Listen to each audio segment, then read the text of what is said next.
வணக்கம், இது உங்கள் தினக்கதிர்.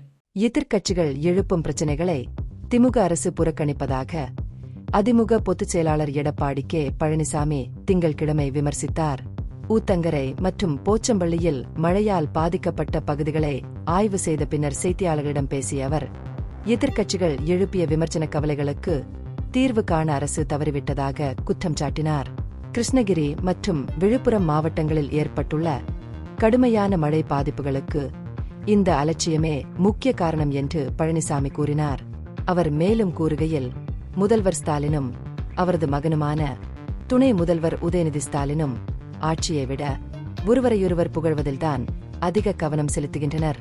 விழுப்புரத்தில் மக்களின் மனுக்களுக்கு திமுக அரசு தரப்பில் பதிலளிக்காததும் விழுப்புரத்தில் தற்போதைய நிலைமைக்கு வழிவகுத்தது என்று பழனிசாமி குற்றம் சாட்டினார்.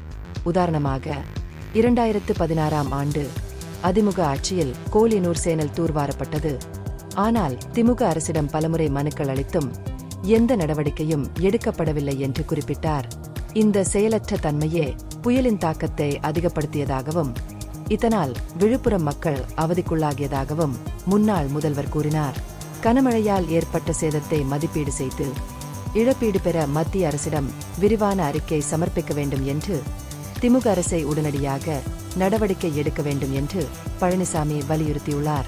இயற்கை பேரிடர்களின் பாதிப்பை தணிக்க முனைப்பான நிர்வாகத்தின் முக்கியத்துவத்தை வலியுறுத்திய அவர், பாதிக்கப்பட்ட மக்களுக்கு நிவாரணம் வழங்குவதற்கு மாநில அரசு பொறுப்பேற்க வேண்டும் என்றும் கோரினார். மழையால் ஊத்தங்கரையில் 50 வாகனங்கள் சேதமடைந்த வாகன உரிமையாளர்களுக்கு இழப்பீடு வழங்க வேண்டும் என்றும், அதிமுக நீர்நிலைகளுக்கு அருகில் தாழ்வான பகுதிகளில் வசிக்கும் மக்கள் பாதகமான காலநிலையின் போது அவர்களின் பாதுகாப்பை உறுதிப்படுத்த மாற்று ஏற்பாடுகளை செய்யுமாறு அவர் அரசாங்கத்தை வலியுறுத்தினார். பழனிசாமி தனது பயணத்தின் போது ஊத்தங்கரை மற்றும் போச்சம்பள்ளியில் மழையால் பாதிக்கப்பட்ட 160 பேருக்கு நிவாரணப் பொருட்களை வழங்கினார். மேலும் ஹரூருக்கு சென்ற அவர் மழை சேதத்தின் அளவை பார்வையிட்டார். மேலும் அதிமுகவின் தேவைகளுக்காக அதிமுக தொடர்ந்து வாதிடும் என்றும், ஆட்சியில் ஏற்பட்ட குளறுபடிகளுக்கு அரசு பொறுப்பேற்க வேண்டும் என்றும் மக்களுக்கு உறுதியளித்தார். இது உங்கள் தினக்கதிர். நன்றி.